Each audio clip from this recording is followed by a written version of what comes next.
एक गुनाह में उनकी इतनी बड़ी सजा मिली थी। लगभग 13 दिन के बाद नवनीत राणा और रवि राणा जेल से बाहर निकले।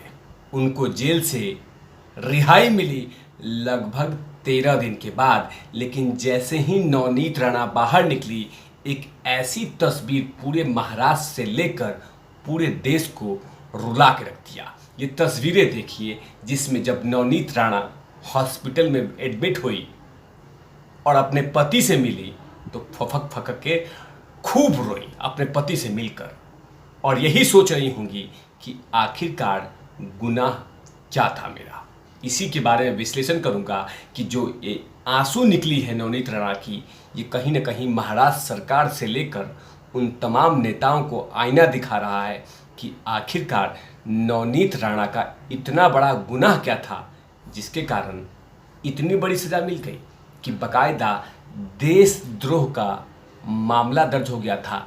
इसी पे विश्लेषण करूंगा कि इस आंसू की कीमत पूरे महाअघाड़ी सरकार को चुकाना पड़ेगा, क्योंकि नवनीत राणा है, जब तक उनकी तबीयत ठीक नहीं हो जाती तब तक वो चुप हैं, और जैसे तबीयत ठीक होगा वो कहीं ना कहीं इसका करारा जवाब देंगी।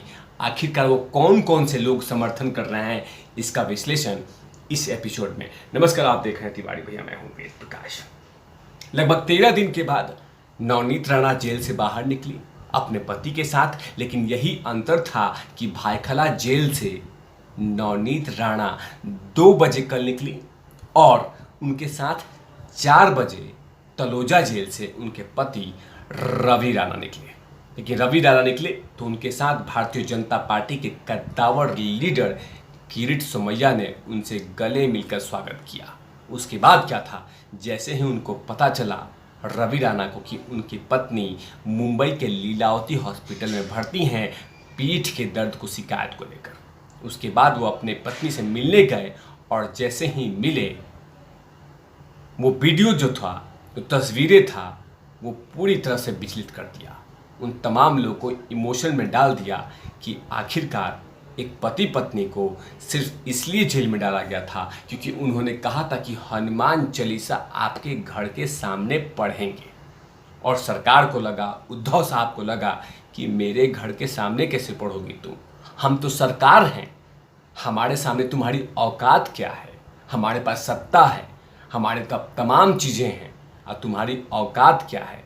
वैसे ही जैसे तुमने मुंह खोला है, अब तुम्हारा मुंह बंद करने का समय आ गया है। और इसीलिए महाराष्ट्र सरकार ने ज़बरदस्ती उनके ऊपर में बाकायदा देशद्रोह का मामला दर्ज कर दिया और कह दिया कि सांप्रदायिक सौहार्द बिगाड़ रही थी। नवनीत राणा, सांप्रदायिक सौहार्द मतलब किसी मस्जिद में घुसकर नमाज, मतलब कि मस्जिद में घुसकर हनुमान चालीसा पढ़ने के लिए कहा था। क्या मस्जिद के ऊपर में हनुमान चालीसा पढ़ने के लिए कहा था? क्या ऐसी कोई भाषा का इस्तेमाल किया था जिसमें 2 धर्म आपस में लड़ जाते? ऐसी कोई बात नहीं थी। लेकिन सिर्फ बात यही था, गुनाह नहीं था कि आपने महाराष्ट्र के मुख्यमंत्री के निजी आवास के सामने इतनी ताकत लगा कैसे दी। एक निर्दलीय सांसद हैं, आप में इतनी ताकत कैसे आ गई? आप निर्दलीय विधायक हैं, आप में इतनी ताकत कैसे आ गई? इसी की सजा नवनीत राणा को मिला। लेकिन नवनीत राणा को जिस तरह से महाराष्ट्र ही नहीं पूरे देश में समर्थन मिला है, वो कहीं ना कहीं नवनीत राणा के लिए संजीवनी करेगा।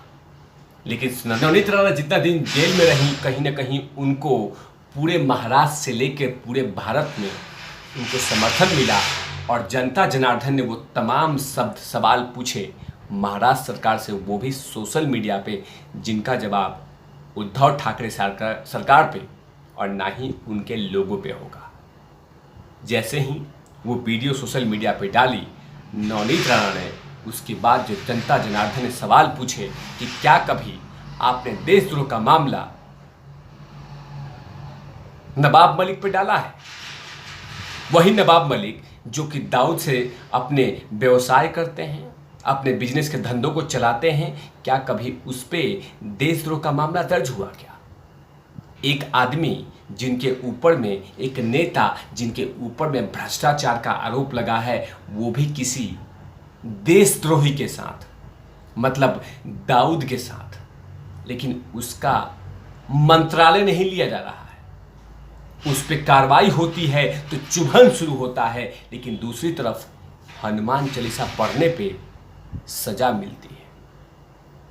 खाली बोल दिया कि हनुमान चालीसा पढ़ना है तो इस पे सजा मिल गई, लेकिन बकायदा मुद्दा इतना बड़ा नहीं था, लेकिन सिर्फ सत्ता के अहंकार में इस तरह के फैसले लिए गए। अब कहीं न कहीं इसका पछतावा महाराष्ट्र सरकार से लेकर शिवसेना को भी होगा, क्योंकि नवनीत राणा अभी फिलहाल बीमार हैं और कहीं न कहीं वो जैसे जैसे रिकवर करेंगे उसके बाद कहीं न कहीं करारा जवाब महाराष्ट्र सरकार को तो जरूर देगी। नवनीत राणा अभी बीमार हैं, लेकिन जैसे ही वो रिकवर करेंगी तो महाराष्ट्र सरकार को करारा जवाब तो जरूर देंगी कि जिस तरह से उनके साथ दुर्व्यवहार हुआ है उस हनुमान चालीसा के कारण उसकी कहीं न कहीं करारा जवाब तो उनके पति और पत्नी जरूर देंगी। क्योंकि नवनीत राणा में खासियत है कि वो चुपचाप नहीं रहती। फिलहाल अभी स्वास्थ्य के कारण वो जूझ रही हैं और अभी लीलावती हॉस्पिटल में उनका डॉक्टर ख्याल रख रहा है, लेकिन जैसे ही वो हॉस्पिटल से बाहर निकलेंगी वो कहीं न कहीं महाअघाड़ी सरकार पे हमला तो जरूर बोलेगी। लेकिन जैसे ही वो वीडियो डला उसके बाद जनता जनार्दन ने नवनीत राणा के समर्थन में वो कौन कौन सी बातें कही है ये बेहद बतलाने वाला होगा। एक सोशल मीडिया पे एक यूजर लिखते हैं कि भारत के अमर इतिहास में रावण और औरंगजेब के अलावा किसी भी कालखंड में हनुमान चालीसा पढ़ने और बोलने पे मात्र एक महिला के साथ देशद्रोही वाला व्यवहार नहीं हुआ, शर्म आ रही है। उद्धव को बाला साहेब ठाकरे के वारिस कहने में चाणक्य होते तो इसे कायर ही नहीं राज ठाकरे को उत्तराधिकारी बना देते। ये बातें एक यूजर ने लिखा। एक और यूजर लिखती हैं, नवनीत जी आप जल्द स्वस्थ होकर फिर से जनता की सेवा में आओ।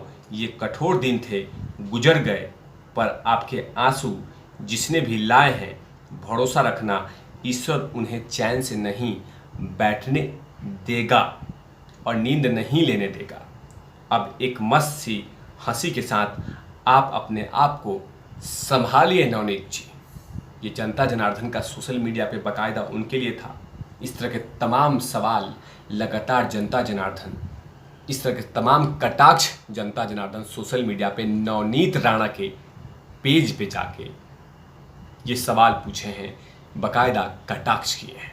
अब देखना होगा कि नवनीत राणा जैसे ही जेल से बाहर जैसे ही वो हॉस्पिटल से बाहर निकलती हैं, स्वस्थ होती हैं, तो पूरी तरह से उन तमाम लोग की नज़रें हैं कि आखिरकार वो क्या क्या कहेंगी, लेकिन कहीं ना कहीं महाराष्ट्र सरकार से कुंठित तो महसूस कर रही हैं, क्योंकि एक हनुमान चालीसा पे इतनी बड़ी सज़ा देना और बाकायदा न्यायिक हिरासत में वो भी 14 दिन के लिए, ये कहीं ना कहीं गले नहीं उतरने वाला है।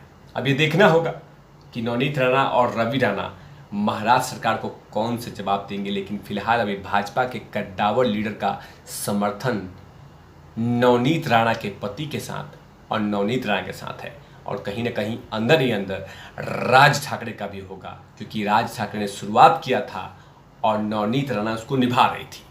अब देखते हैं कि आखिरकार ये मामला कहाँ तक पहुँचता है। तब तक के लिए आप देखते रहे तिवारी भैया। मैं हूँ वेद प्रकाश, कैमरामैन ध्रुव लाठी के साथ। और